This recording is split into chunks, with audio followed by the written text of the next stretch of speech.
YouTube! What's up, guys? Bushcraft Hippie is back. This should be part number 2 of my overnighter, my July 4th weekend overnighter. 6:43 is what I'm reading for time. It's still a little light out, so I think, I don't know. I either want to go this way or I want to go that way. The mosquitoes are ferocious, so let's start off part 2. I think we're going to hike this way, guys. I'll bring you back when I get, there's a little hill up here. We'll see what it looks like over there.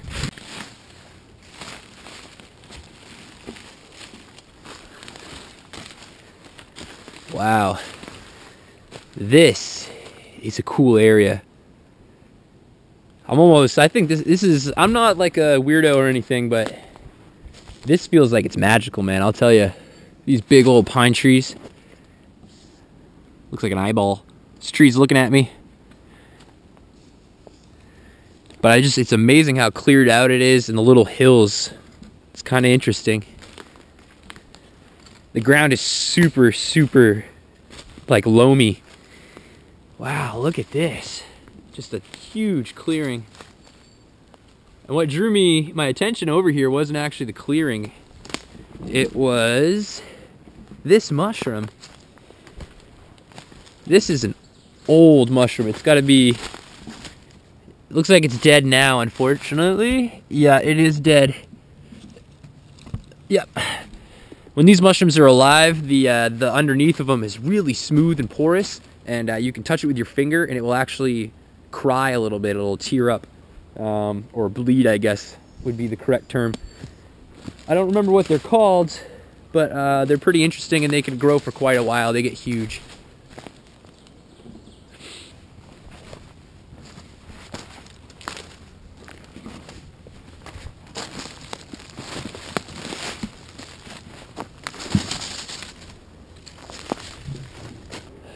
Am I shining in the sun? I think I'm gonna head back to camp now. Play a little music on my walk back, and then we'll start. I think we'll start on some supper. So stay tuned, guys. When I get back to camp, it is beer and supper time. Haha. YouTube, do I look ridiculous? You can tell me if I do. I mean, I'm not gonna be offended. This is a neck warmer that I use when I'm skiing. It's very thin. It doesn't really provide any insulation when I'm skiing. It's just to keep the wind off my skin. But it's supposed to look cool. What it is, it's a birch tree, if you guys can see. So I do bring it out when I am bushcrafting because it's a stretchy, good material. And for right now, the bugs are so bad that I'll tell you, I've never seen mosquitoes like this. I was inside the hammock in the bug net just chilling for a while, and then, you know, we just went on that hike. But man, when I'm here at camp, they're just bad. Really, really bad. So I'm gonna get a fire going. That's what needs to happen. It's a bushcraft boombox. See in the trees. Alright guys, so here we go. A little bit of music made by one of our own, Arrow Rod Wizard by Tea in the Trees. I'm gonna play this while I get the fire going. Yeah. As the pigs bark, see I stand starkly deep in the woods. One man in a mammoth hood, with one knife, one gun, one hand. Yes, son, I get it done, son. Oh yes, I get it done. Viral zone, ready for a trail run. Hardcore, cold weather. You weak son, get it together. It's survival, it's survival. Primitive lifestyle, revival. Food and water's underwater, no breathing. In the woods, cuz and we ain't leaving. Harder than carbon steel, they call me Flint, son. It's my lifestyle, you better get one. You're on your couch, boy, with your controller. I'm in the woods with a gun in my holster. Barrel Rod Wizard, I spark it all day. Prepared for anything, oh yes, always. Barrel Rod Bushcraft remiss. Eat your heart out, it's dinner time, so we pulling the arrow cards out. Survival mode, setting traps, stalk and pray all day. You ain't living till you living this way. I'm going in, pack containing everything. You think you're prepared? We're ready for anything. Cold, cool collected, better respected. I could get it done with a knife, no exceptions. I'm on my man versus wild-ish, no motel rooms, covered for roughage. and edible mushrooms. Lap blend of songwood and serotonin nightly. Ferro rods sparking, campfire blazing brightly. It's off, son, ain't nothing but a city pig. We out here in the wild, getting it in. Check me out if you got some time. I'll be with my ladies on the mountain on the hard climb. Around the fire, yelling about the bears. No postcards, but we wish you was here. Farrah, Rod, Wilson. See you in the trees, baby. You a wizard. Bush pig. A wizard. Wilson. Hell yeah. Yeah. Self-reliant. Self-reliant, baby. See you in the trees. Your boy Nate Harvey. Yeah, man. That's the way to get a fire going. A little bit of tea in the trees. Nate throwing down some sweet music. Badass, man. So Nate hooked it up with some of this material I used to start the fire. Hooked it up with some sweet tunes to jam out to while we got the fire going. Man, props to you, brother man. So I'm gonna drink this beer here in just a second, guys. Woo, we got some weird funky camera angles we're working on. It's been like a struggle the last 10-20 minutes, and I'm not gonna lie, getting that going was not my smoothest, but I am covered in bug bites. The mosquitoes are out of control, so probably have Zika right now, which I'm not worried about it. Whatever, man. Zika's, all the cool kids have Zika. But hey, whatever. The fire's going, that's gonna get them going away. Light's starting to dwindle, which is perfect. I don't really like to start the fire unless it's gonna get a little dark, so I think we timed that perfectly. And it's been a good day so far. Nice hike. 2-3 hikes actually. Hiked in, got here, went on a walk, pretty much around the whole main loop of this this area. Went to the pond, saw some frogs, and then we went for a little hike after I was hanging out in the hammock. So it's been good, man. I like getting out and actually doing something other than just hanging out at camp. But stay tuned, guys. I'm gonna get this beer cracked open, the Baxter Brewing Bootleg Firework, and then we're gonna work on getting some delicious food going. So stay tuned. Maybe get a brew or a snack of your own, and kick back and relax. Oh, wizard, Bush pig. Yo, Wilson.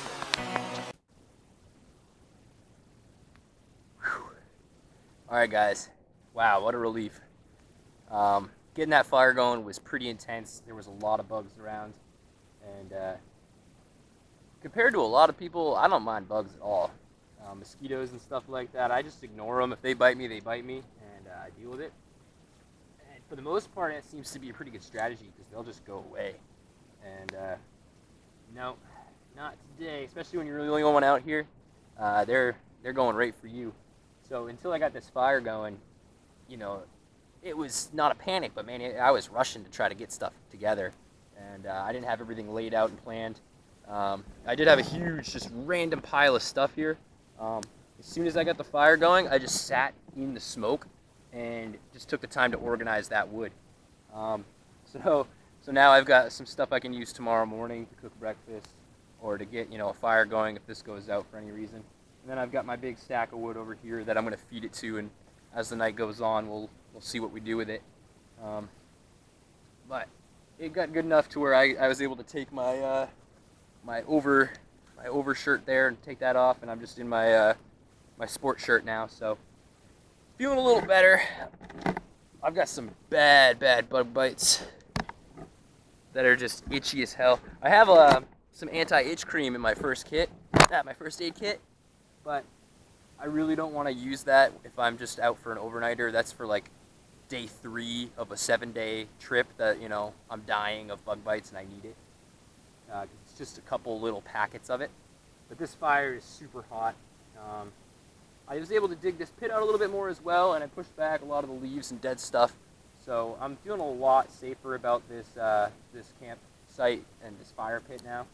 And I got that gallon of water from the pond that I got today, so feeling pretty good. We're gonna let this dwindle down just a little bit more, and as we let that happen, we want to get a good coal base going to cook on. I think it will be time for me to crack the brew open. Yeah, so I'll stick you guys right here. And I don't know how this is gonna work. That looks okay. Man. Before we do this, check it out, guys. It looks beautiful. I know it does. Out of any of the fires I've ever had to get going in my life, that one was the most crucial. Alright, so, Baxter Brewing Company, brewed in Lewiston, Maine. My hometown, born and raised right across the river from Lewiston. I was born in Auburn, and that's where I currently live. It says, caution, packed with explosive hop flavor. Place in hand, pop the top. It says 9%, but the company says because of the first batch they made and the way they made it, literally some guy accidentally dumped too much hops in there. Like, it was a batch for like 3 different beers, and the guy just dumped all of them in there. And so the rest of the brewers are like, holy crap, man, like, what are we gonna do? You know, they're a small brewing company, and they just started a few years back. And from what I've heard of the story, you know, they sat there, they looked at it, they looked at each other, and one guy ran over and just grabbed a bunch of sugar and just started dumping sugar in there. And they were mixing it up and going all mad scientist and trying to figure out, you know, with equations and everything about IBUs and beer flavors, how they could basically balance out the flavor that they put in there. So the first one, the first one I had, it didn't even have a percentage on it. It just said, I think it said 9 and above. And I'll read what it says here. Warning, produces thundering eruptions of hoppiness, bursting with the aroma of classic American IPA hops, along with a blast of new Australian hop varieties. Bootleg firework is set to detonate a taste explosion though backed up by a light, crisp malt profile. This double IPA isn't balanced. It's all about the hops. We pack nearly 6 pounds of green powder into each barrel, and it's ready to erupt from each can. Boom. So I don't really know what that means. I'm not a hop aficionado, but they basically say that they tried to put as much hops in there. The first batch was a complete accident. Once they figured out that they could make it taste okay, I'm pretty sure the second and third batch were just, how far can we go with it? So let's open it up. Yep, that's a double IPA right there. The smell, I always say peppery. IPAs for me have like a peppery smell, like something I'd put on a salad almost. Like, I would make this into a balsamic vinaigrette or something. I don't know.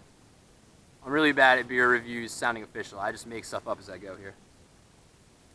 But it smells like hops. It's very, very hoppy smelling. Cheers, my friends.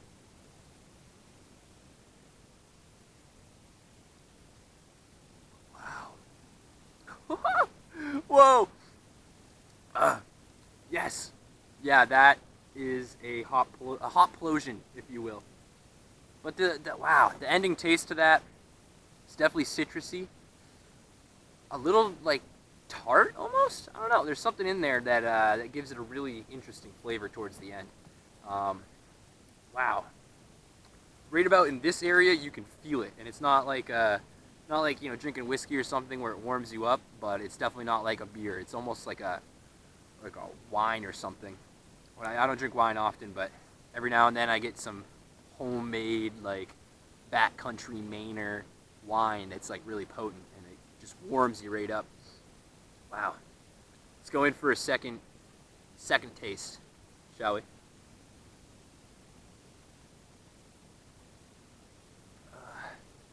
Ow, bugs. Yep. So this is one of those beers where it's a little rough, that first one. You know, they tell you, boom, that's what it does. It punches you. It starts off with a nice smooth flavor, hits you with some hoppiness. You swallow, sit there for a second, breathe in, you get like a really nice flavor, very fruity. And it's one of those that the second time around, it's not, I don't want to say rough because it really wasn't rough, but it's not as hoppy the second taste. It's starting to get its hold on you, get its talons in. Spin you around, we'll check out the fire. I need to put just a couple more pieces on there, and then we're gonna start our supper. I'm gonna continue drinking our bootleg fireworks, and you know, this is the 4th of July, so I figured firework beer, why the hell not? And to all my friends out of the United States, happy 4th day of July, because every day is a day to celebrate, in my opinion. And I wouldn't expect anyone to celebrate America. We're a little shady, I'm not gonna lie. I'm not gonna spin any politics, but man, we are screwed this election. Everybody should write in Bushcraft Hippie, and I will be your next president. Don't write in Bernie Sanders, write in Bushcraft Hippie. Do it. I'll be right back, guys, and we'll get supper going. Let's talk about food, though. Enough beer. Let's talk about food. So we got our Prego ready meal. This is awesome, guys. I love the Southwest chicken, but this roasted tomato and vegetable penne is like next level. Made by Prego. Stella P, if you're watching, I still haven't figured out. I went to Hannaford's, and I think I went and looked at Walmart, and I could not find these. I did find a lot that look like this, but none made by Prego or like this. This is, I got this at a bargain store, so it's probably like 5 years old. They probably don't even make them anymore, unfortunately. But it is what it is. I tried, my friend. So, next up is some quinoa. Now, if you guys don't know about quinoa, I talked about it in the first episode. It is a whole grain. It's gluten-free. It's chock full of protein. It has more protein than most meat in it. It's just got everything that you really need that a grain can have. It's the only grain that has all 8, amino acids, I believe it is. So that's just, you know, stuff that your body's gonna need, stuff that your body's gonna want. Check out that fire. Nice bed of coals going. We'll bring you guys down, and I'll show you what I do to prep the quinoa. I do it a little fancier when I'm at my house, but out here in the bush, quinoa is actually pretty straightforward and simple. Put in your desired amount. You don't have to put a lot in, really, because it is very wholesome. It might not fill you up, but what it has in there is pretty much all you need. You could probably live off quinoa. I have actually lived off quinoa for a good amount of time. Not gonna lie to you guys. It's better than rice. So I put in an unmeasured amount of quinoa in there. And basically, like rice, you want to put double. Say you put a cup of quinoa in, you're gonna want to put 2 cups of water. So basically, I'm gonna eyeball this. And right there. So, that looks pretty good. And when you put this on, I've put this on and totally forgotten it, and it actually really doesn't burn. It burns a little bit, but not like rice does. It doesn't stick. It all kind of clumps together, which isn't really a bad thing. I'm going to take this, put it here, just try to get it level. Actually, I have some spare dirt. I might use this here. Perfect. Little extra dirt when I dug out the fire pit, and now it's helping me out to stabilize my my cooking pot. So we're going to push over some of our coals. We don't want to steal the fire, but we do want some coals over here. Yo, YouTube, look at this thing. I live in Maine. There shouldn't be bugs that look like this. This is ridiculous. This thing is like Mothra, and it's got scary looking legs, and it's red. What are you? Oh, he's fast! Woo! Oh! Oh, God! I just screamed like a girl in the woods. Mrr! Yeehaw! Alright, so I'm chilling, I'm sitting in the hammock. I got, it's getting a little dark, so I'm gonna have flashlight mounted to my camera. Ooh, and mosquitoes are back in action. I'm gonna get the fire back up and going, so that way we get a little smoke and a little bug repellent going on. I don't know if you guys can really see too much there. It looks like you might be able to. That's what quinoa looks like. They're just little curly cues covered in, it depends on what color of quinoa you get. Mine are red, so they get these little red shells. And they're just little tiny grains. And, you know, like I said, it's a lot like rice, but it's a lot healthier. A little bit different consistency. But it cooks exactly the same. I'm pretty sure it might actually weigh a little less. And this right here is probably 2 servings of quinoa that I got. the last, let's see, week almost, I've been just eating quinoa for lunch. I don't know. There's a lot of stuff you can read on the internet, a lot of things you can learn. And I've found that, you know, in general, people eat a lot of food compared to what we really need, what we really, you know, burn for calories and all that. You know, humans in general, here in the United States, you know, over in Europe, places that aren't third world countries, we consume a lot of food. And, you know, my day-to-day life, if I'm not out in the bush doing stuff, I don't burn a lot of calories. I'm a skinny guy. I have a fast metabolism. I don't need to eat a crap ton of food. So for lunch, I have a small, like probably a little less than half of this, of a serving of quinoa. Sometimes I switch it up. I have different things for lunch. Today I had a peanut butter sandwich because I knew I was going to eat quinoa for supper.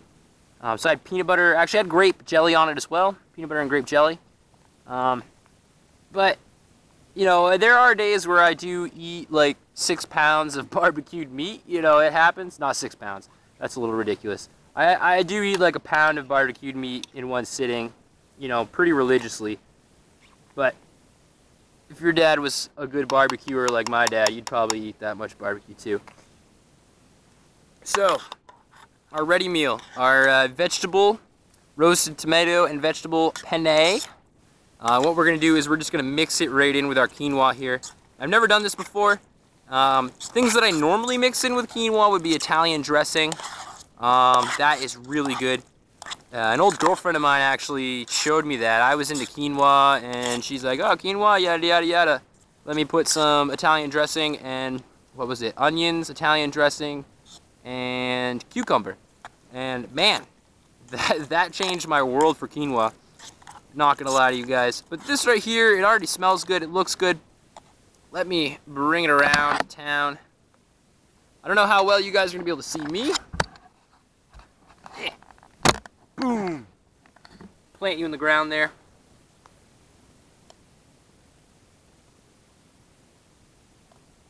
Yeah, that's really good. So, quinoa is a little smaller than rice.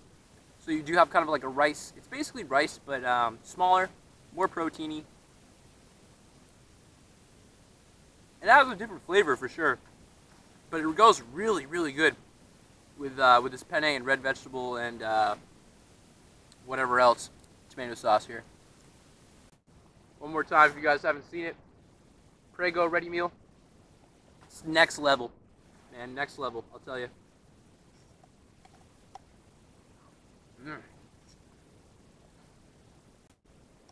So, I finished the beer. It's dark in the woods for the most part. I mean, it's kind of weird. The camera is actually picking up and making it a little lighter than it really is, as far as my eyes can see. But when I look way off in the distance on the top of the trees, it is actually still light out. Just here in the woods, it's kind of dark. And so I think what I'll do is I'll hang out, I'll eat this, get this finished. I'm going to put on some talk radio in a little bit. I think I'm going to listen to Coast to Coast. If you guys don't know, Coast to Coast AM is probably the best AM radio you could ever listen to. We talk about aliens, Sasquatch, all sorts of stuff. From the heartland of America, the gateway to the West, good morning, good evening, wherever you may be across the nation, around the world. I'm George Norrie. Welcome to Coast AM. Later on tonight, investigative reporter Linda Moulton Howe joins us with some incredible stories. Usual paranormal. And one of the actors, as a matter of fact, the lead actor for the show, Ian Doyle, is joining us right now. Michael Lester. Welcome to Coast AM. Hey guys, how you doing? All right. So we're We're listening to some Coast AM. I got about an hour into the last one and switched up the subject. We were just talking way too much about like global warming and stuff. It is 9:30 or so, a little bit after 9:30, and I'm gonna start up a package of ramen noodles, and I'm just gonna let it simmer until the noodles get nice and tender, and then I'm gonna let it sit. And I'm just going to hang out in the hammock, and I'm going to slowly slurp on some noodles and listen to talk radio. And I think that's going to put me to bed nicely.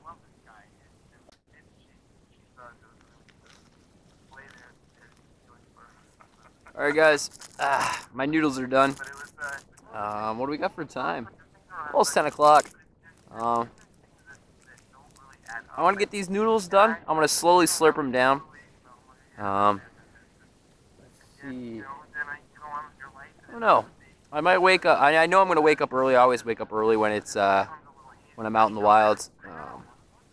Whether or not I have breakfast, I'm not sure. I have a little bit of water left, so I can definitely make some oatmeal. I might make some hot cocoa with that oatmeal, but I might just pack up and head out in the morning. I'll definitely shoot a quick couple shots in the morning, but I think this will be the last one before I go to bed. So I will be enjoying talk radio, enjoying this ramen noodles, and just kind of laying in the hammock. I'm gonna go without the tarp, I think, tonight. And what I might do is I might throw the tarp over my ridge line at the bottom half of my hammock. And if for whatever reason it starts to sprinkle or anything like that, I will definitely cover up. But it's a really clear night by the looks of it.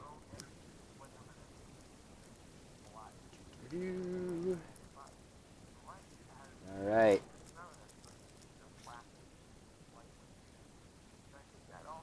We're gonna take this off the coals, stir it around a little.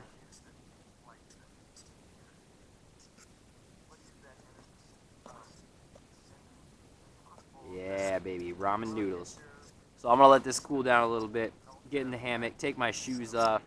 I'm gonna spread my sleeping bag out, enjoy the sounds of the fireworks and talk radio, and hit the hay, my friends. So thank you for coming along. I really appreciate it. I'll talk to you in the morning. Hope you guys have a good night's sleep, yada yada. Good morning, YouTube. YouTube. All right, guys. I have low battery in both of my my cameras. I used my GoPro a lot yesterday, and my light Dow, one of the batteries, just didn't want to hold the charge or something. I'm not sure. So I'm running low. I woke up about 4:30 before the sun rose. I felt really warm in my hammock last night. I slept in my underwear. So I think even though it's still a little cold at night, I think I can get away without my big sleeping bag from now on. Just a couple wool blankets, I should be fine, and my sleeping pad. But I slept amazing. I think I needed to adjust. I adjusted the hammock once yesterday. I think I should have adjusted it again because I think my feet were a little too high up. I slept comfortably, but it didn't feel right when I woke up. So a little more tinkering to be done with the hammock, but I think I've pretty much got that dialed in. I'm gonna get a little fire going really quick, and we are gonna just get a quick, nothing crazy, but just a quick, easy breakfast going. Yeehaw! Alright, YouTube, before the camera dies, I'd just like to say thank you so much for watching. It's always appreciated. It was an awesome night. I had a lot of fun. And it's time for some apple cinnamon oatmeal, I believe. There we go. Maybe a little bit more. What's cool about the oatmeal is you don't have to take it out of the bag. You can just kind of go like that, pour some in, let it sit. I also have some cocoa. I'm going to be working on some cocoa here.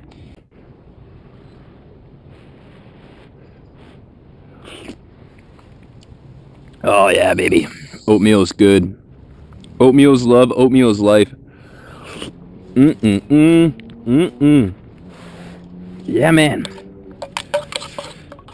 Probably not enough water in here for a full hot cocoa, but a little something to top me off before I hike out.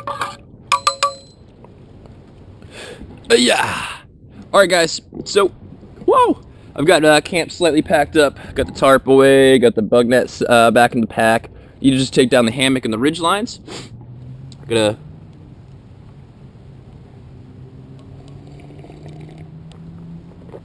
Oh, yes. Oh, that's really good. So, guys, thank you for watching. This is probably going to be the end of part 2. It's about 7:30 now, and I'm going to walk out. So about 7:30 is when all the birds and everything, they quiet down. Between the hours of 5 and 7 o'clock or so, it was a crazy bird-a-thon, just birds everywhere singing. So something I really enjoy out here is waking up to those birds and listening to them talk and chatter. Hope you guys enjoyed. Hope this inspires you to get out and, you know, hang a hammock, pitch a tent, do whatever it is you do. But either way, get out there and enjoy nature, guys, because it's a beautiful blast. Take care, y'all, and peace out.